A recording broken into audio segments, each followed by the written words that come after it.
તો હવામાન વિભાગની આગાહીની વચ્ચે રાજ્યના અનેક વિસ્તારોમાં મોડી રાત્રે વરસાદ ખાબક્યો છે।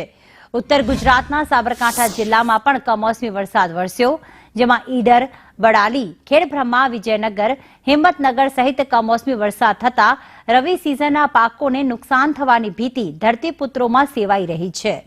તેમજ કમોસમી વરસાદ સાથે બરફના કરા પડતા ખેડૂતોના જીવ તાળવે ચોંટ્યા છે।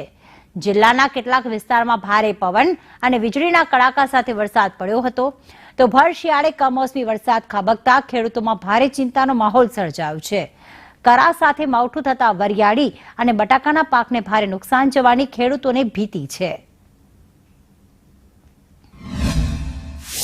આ વાતાવરણ લીધે 3 દિવસથી તો સતત એકધારી વાદળવાયું વાતાવરણ ચાલુ થઈ ગયું છે।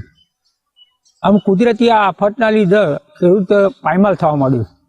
એક બાજુ પેસ્ટિસાઇડ દવાઓ મોંઘી, એના પાછળ આર્થિક ખર્ચાઓ મોંઘા, પરિસ્થિતિ ખેડૂતને કઈ પરિસ્થિતિમાં જીવવું એ જ મુશ્કેલ થઈ ગયું છે। સાબરકાંઠા જિલ્લાની અંદર વડાલી તાલુકાની અંદર ગઈ રાત્રે જે વરસાદ પડ્યો કમોસમી, એ બહુ ખરાબ વરસાદ હતો। એના લીધે તમાકુ, કપાસ, બટાકા આ જે મેઇન પાકો હતા એના અંદર બહુ નુકસાન કહેવાય।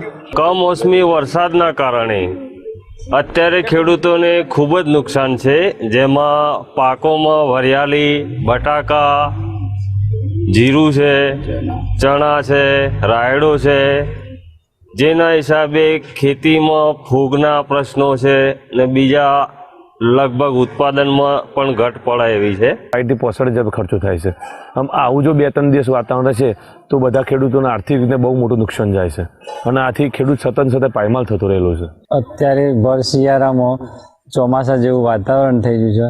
બટાકાનું વાવેતર છે, બટાકામાં લગભગ 50-60 હજાર રૂપિયા ખર્ચો થાય છે અને જો આ ઉનાળો 2-3 દિવસ રહે તો સુકારો આવવાનો ભય છે।